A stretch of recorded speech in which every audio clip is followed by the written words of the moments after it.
Hello and welcome to a very special episode of the Cinemile where I am with two of my very best friends, Gill and Tessa. Hello! Hi! Right, so Gill is the Irish one. Hello! Tessa's the Aussie one. Hi! Both returning guests to the Cinemile. Gill has been on last year's episode for 50 Shades Darker. Tessa has been on 50 Shades Darker and also on Lion. Yep. Anything else? No, that's it. That's it. And actually, this is the third movie in the franchise, and Tessa and I have been to see every movie together. I know. How beautiful. How beautiful. What a nice way to mark our friendship. We've shared this experience. So the first one we went to see in Sydney about 2 years ago. Second one we went with Gill, Dave, numerous other people last year. And tonight it's just the three of us, so all the guests we had on it last year couldn't come back this year. I swear they wanted to, they just couldn't make it. In inverted commas. Yeah. Busy washing their hair. Busy, very busy. And in particular, we will miss Anna because she was our book expert. She had read all three books. I have read the first book. Ladies, what have you read? I think I've read 2 books. Oh, okay. I think so, but it's I've so read long ago. 3/4 of part 1. Okay, so semi-book experts. Now, briefly on this movie, Dave is going to go and see it with some male friends. I'm going to see it with some female friends. It's not like a crazy editorial decision. It's more that one of us needs to be babysitting while the other one's at the movie. If you can call minding your own child babysitting. Briefly on this movie. So, it's the third in the series. The whole series has now made $1 billion worldwide and counting, which is truly horrifying. That being said, I've paid to see it 3 times now. This movie is currently 11% on Rotten Tomatoes. And the last movie, it's safe to say, on the way to meet you, I listened to last year's episode as a refresher, and we all thought it was terrible. Correct. Yes. Awful. So Tessa, expectations on this one? Very low. Very low. I'm hoping there's a couple of nice outfits, including hopefully her wedding dress. Okay, yeah. That's my expectation. Done. Oh, so the tagline of this movie is Mrs. Grey will see you now. Yeah. Yeah, I feel like the wedding's not going to happen though, because in the preview or in the trailer they have kids already. So What? I don't know. Yeah, in the A trailer, spoiler? don't they have babies running around already? Oh, I haven't even seen the trailer. I think the wedding's right at the beginning. I think it's almost the opening scene in the movie is my expectation. Because the last movie I had forgotten until I listened to last year's review. The last movie was set over approximately 7 days, in which they got back together, which was very disappointing because we did enjoy the end of the first movie when they broke up, and then she got a job, then he bought out the company she worked for, then he continued to essentially domestically abuse her. Tried to shoot him. Someone tried to shoot him, and then it ended on a cliffhanger. No, they got engaged. They got engaged, but then wasn't there some sort of cliffhanger of some baddie getting a gun because he was going to kill Christian? Yes, Kim Basinger. We were just talking about this. No, a man, her former... No, her former boss, wasn't it? Who was like one of the supposedly sexy men in the movie, but we thought was essentially trying to rape her, which was just going along with all the really weird stuff in this movie. But You haven't... Kim Basinger character was kind of interesting in the last one, remember? There was Yeah. the very dramatic napkin drop Yeah, on the that was floor. good. Instead of a mic drop, So napkin whether she drop. comes back as a recurring character, we don't know. We don't know. And you two haven't done your homework, but I have listened to last year's review, and the main consensus we had was zero chemistry, but slightly more chemistry than the Correct. movie before. I mean, she looked amazing. She looks That amazing. was like the highlight of it. He looks awful because I fair him with a bit of beard and he's very clean shaven. Yeah, he's very clean shaven, and also we all kind of agreed that she is the standout of the series. Yeah. He's a better actor when he doesn't talk. Yeah, was like the the fall consensus. season 1, he's a good actor. The fall season 2, it all falls apart. No pun intended. He's creepily attractive in that. He's not attractive in this. Yeah, not attractive in this. And then I heard a rumor that apparently, and maybe one of you two told me this, his wife insisted on being there while they filmed sex scenes, but that's completely unsubstantiated. I heard it somewhere. It wasn't me. Wasn't It does me, sound like definitely. something It one of sounds us like would tell something you would have told me. And very quickly, kind of the main consensus we had from the last movie was that, I mean, aside from it being terrible and us all having at the same time lots of fun watching it, we were all kind of universally, there was 8 of us on the podcast, 7 women and Dave, and we all agreed that the overall message was truly disturbing, of him controlling her life and her being very pleased about it, and it's some sort of weird fantasy where the idea behind the BDSM sex is one thing, but that community actually say this movie doesn't represent that kind of sex. This movie just represents domestic abuse with really tame sex. Yeah, if he wasn't, we were saying this before, that if he wasn't a billionaire, he would, what was the phrase you used? I saw a really good meme earlier that said, it's only acceptable because he's a billionaire. If he wasn't rich, it would basically be an episode of Criminal Minds. Yeah, that's actually... like, that is so true. Like, nothing about it is okay. Nothing actually, about it. And fundamentally. like, the last movie, she gets a job in the publishing house as a PA. She wants to work her way to the top. And within minutes, he's like, I bought the company. I'm your boss. Isn't she like creative director like 3 days later or something? 3 days later, she's outrageous. running the company. Because like, no, what about all the other people that work there that would be like, excuse me, no, she's not capable of that job? there was such disturbing messages in the movie. But deep down, we all kind of rooted for Anastasia because she's Dakota Johnson is a good actress. Oh, no. No, It is Dakota Johnson. Johnson. There's two Dakotas in Hollywood, Jill. Getting mixed up. And so in terms of this one, in terms of our expectations, they're low. Now, none of us have read this book, but we do some extracts of the book. We did this last time where we actually, Dave read out extracts of the book. It was really disturbing. So we're going to continue the tradition. Jill, I'm giving you the first extract. And she has not seen this before. So you can't be embarrassed, whatever it says. Oh. The car chase was exciting. Too exciting. Terrifying. And the fear has jump-started my libido. I want you. Now.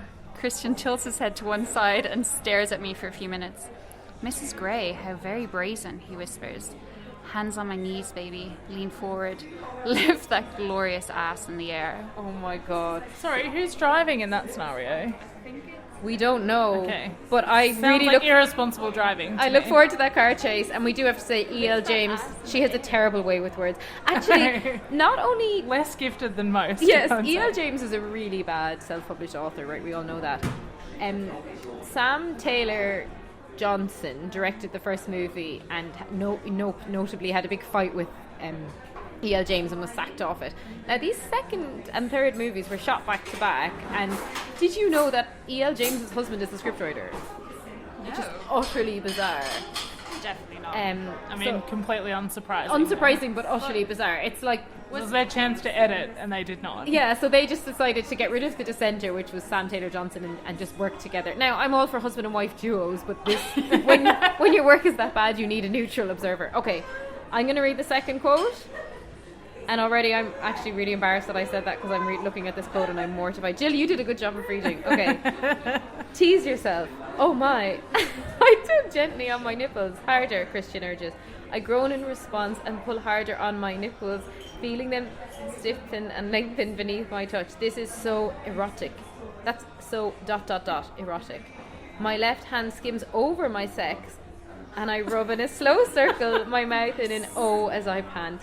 Now, thank you, Dave, for pulling these quotes out and email them to me because that's absolutely mortifying. I just read that out. I've never heard that my sex expression before. My sex. Interesting. No, that wasn't that like rampant in the first book from memory? Was it? Yeah. I think it was almost as much as like biting the lip. Oh, I like forgot. It was like that recurring. Yeah. I mean, that's how tame this book is. That she's referring, I assume, to her vagina as her Poster sex. of the first book was her biting her lip, wasn't it? I'm pretty sure it was. Funnily, with this, the first and only book that I read it when I was in Dubai years ago, and when I lived in Australia, I was in Dubai for a couple of days, kind of on the way to meet Dave's family, and I was genuinely afraid I was going to get arrested reading this book. But the book was tame, but it was, pretty explicit for a mainstream book, like probably the most explicit book I've ever read. But then, like when you go and see the movie, the sex is so tame and pathetic. Yeah. Is there even any sex in it? Actually, Yeah. we were discussing this earlier, and like they don't take the clothes. She takes her clothes off. Apparently, Have I you saw never a seen- headline earlier because I was googling the duration, and apparently the main headline of the movie is that she superglues a thong to herself. Why did you as in the superglue a actress thong does, to yourself? because they're grinding so much in the movie that she okay, can't so have the thong boobs. come off. Now, Tessa, here's your quote.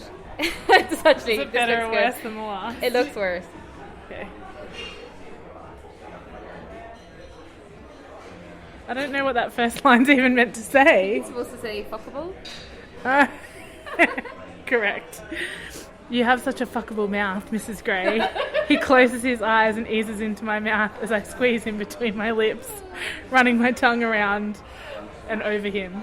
I take him deeper and withdraw again and again and again, the air hissing between his teeth.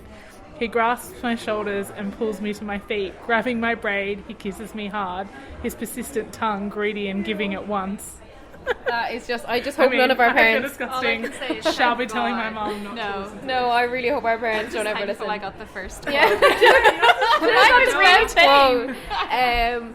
And so kind of the idea around Dave and I having separate episodes was because one of us needs to be with the baby, but then we thought it would be interesting to have kind of the male versus female perspective. Now I'm pretty sure the perspective is going to be the same, though we will probably be more horrified than the men because we're probably more attuned to issues of feminism and watching a woman be subdued and submissive. And what I hope about this movie, I really hope, is they're married now, and I hope that their relationship's on an even footing, and it's not that he's the master. She takes more control going from the trailer. I think it's all about Mrs. Grey and that like she's in charge and she's taking more control, and she gets to like choose what they do now that they're married. And does he call her Mrs. Grey in every scene?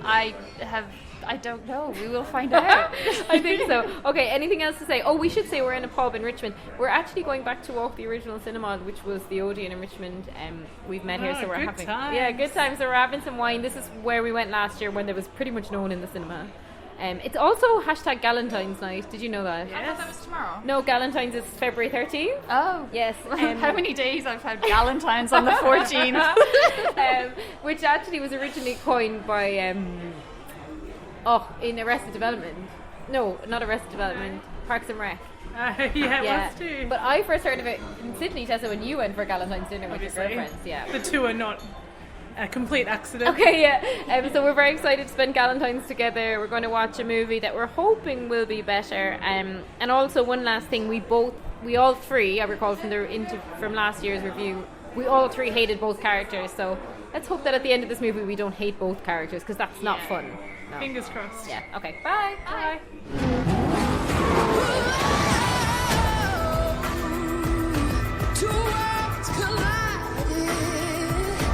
So you want to play? Yes, sir.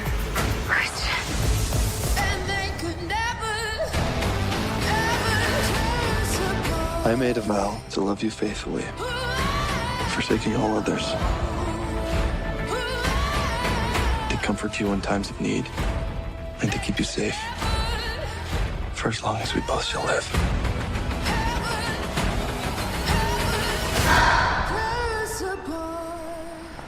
Okay, we're out. We're walking home from the cinema, and full disclosure, we missed the beginning and therefore missed the wedding, which is devastating. The only thing we were interested in. Jill, thoughts on the movie? I don't actually have very many thoughts on the movie because it was awful. It was like a bad TV movie, and they probably could have wrapped it up in about 50 minutes. Yeah. It was an hour and a half, and we just said it's about half an hour too long. Yeah. They even went into full montage. If you At took the out end. the sex scenes, it could just be a TV movie, right? I mean, there wasn't even any sex scenes. It took up about 3 minutes of the whole movie, I'd say. Oh, yeah. Also, sorry, we're spoiling here. We're on Spoiler Street. If you haven't seen the movie, don't watch it. Don't worry about spoilers. Yeah, it's awful. I mean, I'm actually quite disappointed by the lack of sex scenes. Yeah. I mean, that's why you go, isn't it? It was awful. It's Galentine's. It's a Tuesday night. We want some fun in our movie. Yeah, I don't even think it was fun though. It was No. actually quite boring. I was more excited by the popcorn. Yeah, same. Yeah, Tessa, overall thoughts? Okay, I'm going to be really controversial here. Did you like it? I enjoyed it more than I remember enjoying the other two. I preferred the second one. I think, based on the grounds that, again, I think they've both gotten better. I think their chemistry's gotten better. I think he had no remnant of an Irish accent, which I think is a positive. In the first one, his accent was woeful. So, all round, I think I enjoyed it. I know it was really bad, and, theoretically I shouldn't have enjoyed it, but I liked it more than I thought I would. Okay, interesting. And you know what? Right, I have such a funny relationship with this franchise of movies because obviously I know they're terrible, they're sexist, they depict very disturbing relationships, they're terribly acted, they're terribly written. But on the other hand, we're talking about a tentpole movie series that stars a woman, that is based on a book written by a woman, and the first movie of the franchise, the most successful one, was directed by a woman.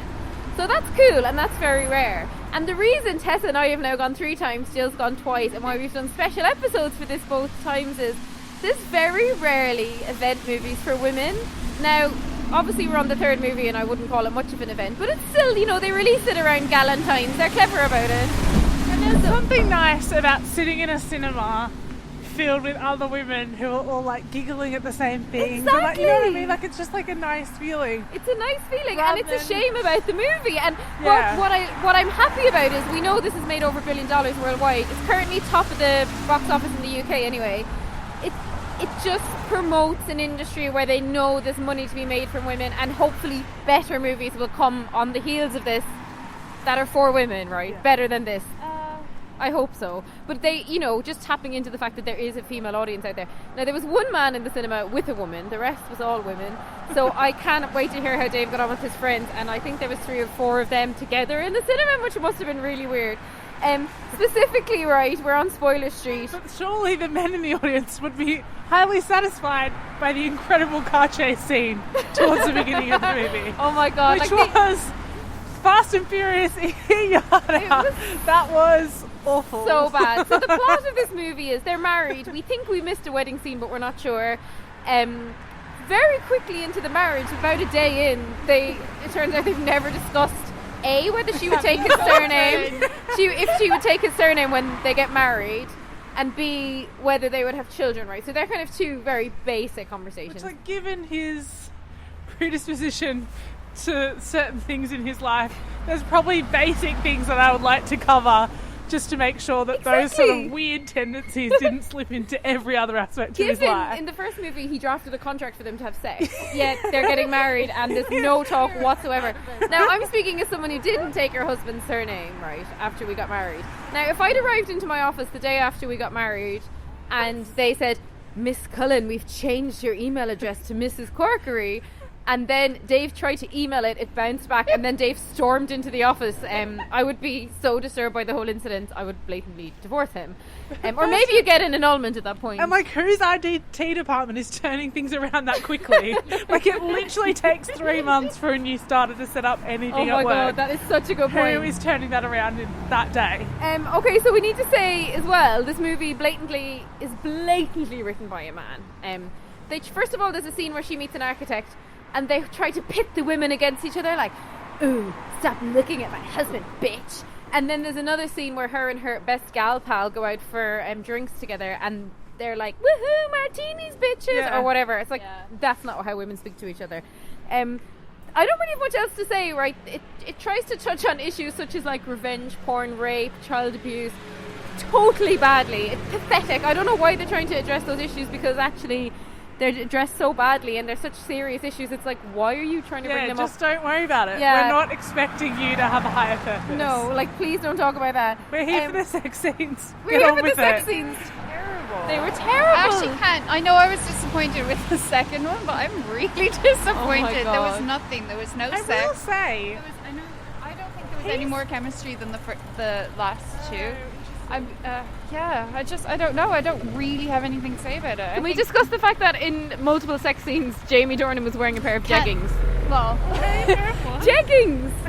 Jean leggings! the highlight of this movie was forgetting how attractive he was. is He very is so attractive. beautiful, like. No. And that is actually the highlight of it. I have nothing else to say about the movie. I don't find him attractive at all. I find her incredibly attractive. She is beautiful, and I find him a little bit creepy when he smiles. If he didn't smile, He didn't smile if he didn't I mean, basically, speak. if he was the person from The Fall without Yeah. being a rapist, Yeah. he'd be very attractive. If he was in The Fall in that not speaking and had 0 lines. I don't Yeah. think in the last 2 movies there was a moment where I was like, oh no, he's actually attractive. And for the first 15 minutes of that movie, I was like, he actually sort of takes my breath away with how good looking he is. Yeah. Okay, and baby, did he amaze you when he sang "Baby, I'm I amazed mean, by the way let's you discuss love the me" piano all the time? scene When at that length. came on, I was like, I am dying. I was can't watch this. This is like a mock version of this film that we're watching, right? And then his sister, played by Rita Ora, and his brother, played by nobody, are watching him play the piano, gape-mouthed. And Anastasia he's- goes, "Have you never heard him play before?" And they Yeah. said, "We've heard him play, but we've never heard him sing." And then he's going, "Baby, I'm amazed by the He's way I terrible. need He you." It's should like, oh my continue to not god! sing, in And my this continues to fulfill the kind of fantasy of, yes, you can change a man. He never sings until he meets you, and then he'll sing forever. Can we also discuss how shocking he never tells her anything. She didn't know anything about the security. She didn't know anything about the threats against his family. Oh my God! And like, she finds that afterwards and doesn't find that worrying at all. That her husband basically doesn't tell her anything. He had his reasons not to tell me and to hire 24-hour security. And the security are checking up on her. Like, she goes out for drinks with her friends, and this is when you laugh about this movie, but it's really disturbing. She goes for drinks with her friends. The security guard reports back to the husband, and the husband menacingly, like, does really kind of sexually threatening stuff to her in the red room afterwards to pay her back. It's weird. What did he say? He withheld from her or something? And basically he just didn't give her an orgasm. I'm like, I don't. Accepted anyway. Yeah, so weird. I mean, it's like such a funny movie because it's laughable, the issues it's addressing, and you laugh at them, and at the same time you're like, oh my God, I'm just watching a domestic abusive relationship. I want it to be better than it is. You know what I mean? It's like, it should be better. It should be better. And we need Anna, our book expert, here to tell us, is the book better? No, I don't think it is. I highly doubt it. And then in the end, they have children together, and that's so sad for those children. What do you reckon? Will they be good parents? Well, I think the whole thing when he was in his polo t-shirt at the end was like assuming that he changed persona. And Jamie Dornan's such a bad actor that he couldn't act playing with a child. Like, he was so stiff and awkward. He is a parent, so that's confusing. Very confusing. And do you think it just comes back to the fact that he's not the best actor? Like, I mean, that's not even acting. That's just be yourself. She's such a better actor than him. Like, thank God she's in that movie because she makes it watchable. And then you watch Jamie Dornan and you're just cringing and dying of embarrassment. The friend character's terrible. Rita Ora is probably the second best actor in the movie, and that's saying a lot. Yeah, like, she's coming straight off the back of America's Next Top Model into this movie. I like her. Yeah. Well, no, because they filmed 2 and 3 back to back, so they haven't filmed actually for about 18 months. I don't think. Oh God! And like, you can just, I think. There was such hype about it when, you know, the books came out and they were so successful and there was so much money, and they were probably both really pleased to get cast in the movie, and now they're probably both just absolutely mortified. Well, he's like full stop said that he's not going to do another one because they brought out, I saw there was another book recently, like basically they retell the other books from his perspective. Have you seen that? I mean, like, that's just a money-making scheme, isn't it? As opposed to the But I actually think he just looks embarrassed in these films. Yeah. Like, I mean, from the first one, he's just mortified, which I think is why he's I can't tell if he's a bad actor or he's a very bad actor. But he was good in The Fall, but is that then down to the fact that he doesn't say very much? He didn't speak. Like, he cannot deliver dialogue, as you said, he can't laugh. If that's him singing, he's an alright singer, to be fair. Yeah. Well, that is if he's playing piano and singing. And Tessa, I'm just so glad we've been on this journey together of seeing these movies, like three in a row. That's impressive. I'm surprised we're still friends. The funny part is we didn't need to see the other two because they just montaged it all at the end. Oh yeah, they showed a montage at the end of the first 2 movies and this movie. I had my least favourite thing, second maybe to ending on a still of a screen grab of the last scene of the movie. Oh my God. Is ending it with a montage. Like, it's basically if you've done your job, you do not need a montage. No, we should know what's happened. Had also kind of forgotten about that guy that was threatening them. Oh yeah, we haven't discussed the crime plot. I mean, the crime plot's ridiculous. I'm sorry, I didn't go to see 50 Shades of Grey to see a crime plot. Like Tessa said at the start, I would have watched Criminal Minds. I wanted to see sex. Better. I wanted to see some stuff that is laughable and kind of just funny to watch it was, with your girlfriends. But like, I could have sat at home and watched Criminal Minds is much better than this. Let's just put that out there. But I think I hadn't remembered either about the baddie, except that I listened to our old podcast and was reminded we actually finished on a cliffhanger, which neither of you remember, about the baddie. And I mean, it was just so terrible. And then at one point, which I did actually find this disturbing, I know the movie is disturbing anyway, but the baddie, so we find out Anastasia is pregnant, and then he punches her and like kicks her in the stomach, and I thought that was like, this movie uses like violence towards women just as a constant plot device because they have nothing else to use. Like, really, like, it's not very often someone would kick somebody in the stomach. Like, it just felt really shoehorned in because she was pregnant and because she was a woman, basically. But then also, if that had have been like a device to then like change the tone of the story, you know what I mean? Like, if she had have actually had a miscarriage out of that or whatever, it was all the baby's fine. A bit more consequential. Whereas, like, it resulted in nothing. No, Tessa, it resulted in her husband realising he really wants to be a father. And also, you tell your husband reacted to me like that, when I told him I was pregnant. I mean, you would have gone to the bank and taken the $5 million. That $5 million is just a deposit for the rest that you're going to pay me. And for anyone, which is, I'm assuming, everyone who hasn't seen this movie.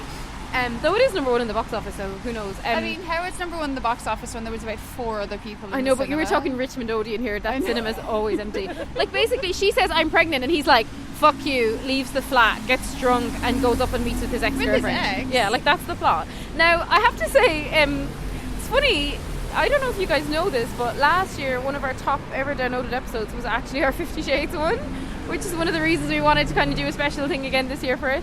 And I think it's because we've got a lot of female listeners, because what ended up being, this was the top episode for months and months, and then what ended up being our most downloaded episode was Wonder Woman. So like two female-led movies, obviously wildly different standards in the movies. Wonder Woman's a really good movie, and this is obviously a really bad movie. However, I just found that interesting, thought you guys would be. And thank you for coming back. Any last thoughts on this franchise? Do we need another movie from Grey's perspective? I think they could have wrapped it up after the second one.